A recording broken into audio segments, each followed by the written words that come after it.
All right, if you are looking to expand your family with a furry friend, now might be a good time. Yeah, because BARC Houston has waived adoption fees for certain animals right now during its Empty the Shelters campaign. So to tell us about this event, we're joined by BARC Deputy Director Cory Stottlemyer. Thanks so much for coming on. Also, Steph and Marina are here with us today. Thank you. Yeah, so tell us a little bit about Empty the Shelters and what's going on right now.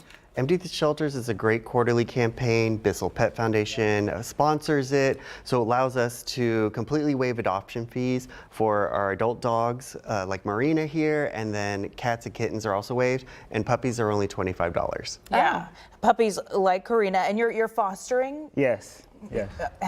Sorry, Marina. I said her name wrong. You've been fostering her? Yes, for 3 weeks now. Excellent. She's a good dog? Absolutely, yes.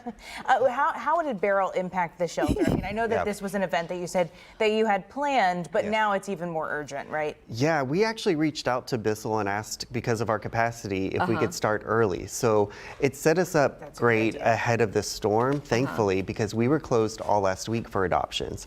Now, our fosters and our rescues were still helping us out, but because we lost power, our generators didn't kick on either in 2 of our buildings, so we lost quite a bit of medicine.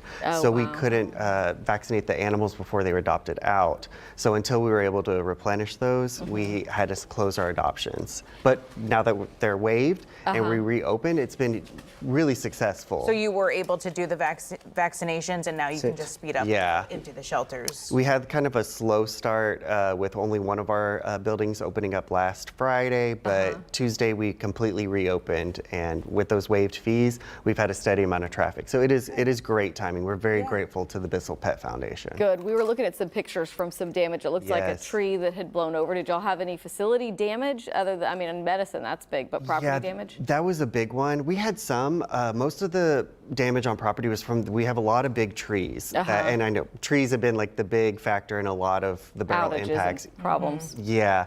The fence lines in some of our areas are still damaged.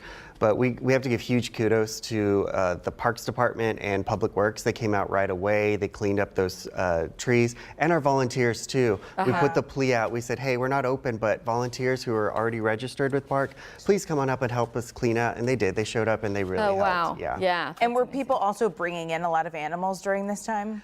We were, anything we had scheduled, we rescheduled to the next week. But enforcement was still responding to calls, and we were still taking in sick or injured animals. We will always take in any sick or injured animals that are brought to the shelter. So how many would you say that you have in there right now? Right now we have about 400 animals. Wow. That's typical. We have around 300 dogs, 100 cats usually is the number there. More so dogs. We have about usually 350 dogs on average. When we get up to the 400s, which is what we were getting to before the campaign started, that's worry.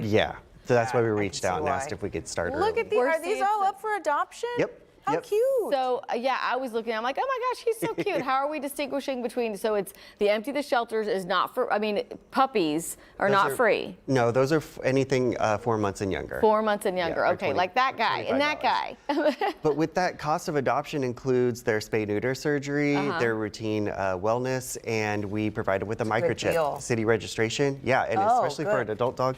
Like Marina, she's already spayed and she's ready to go. Yeah. And you do the city fee, which a lot of people forget to do also. Yes, thank you for plugging that. No, I think that's a good deal that you're offering people. Yeah. How long is the event going to go on for? Till July 31st. Oh, okay. We're hopeful we can maybe extend it a little bit because we did lose that week. But they did start early for us, so you know, we'll take what we could get. We really appreciate it. They've been great partners, but through July 31st, the adoption campaign runs through there. Awesome. And then the best ways for people to just come in person, or can people also look at the animals that you have there online at BARC? You can go to HoustonBark.com. If you go to our adoption page, we have our full inventory there, and animals in foster care, like Marina here. But you have to complete the adoption in person. So you can kind of look in advance, see any that might interest you, and so when you come, you can let our adoptions team know, hey, we're interested in this one we saw online. Yeah. And we'll kind of take you right there. Cory Stottlemyer, we appreciate your time this morning. And Marina,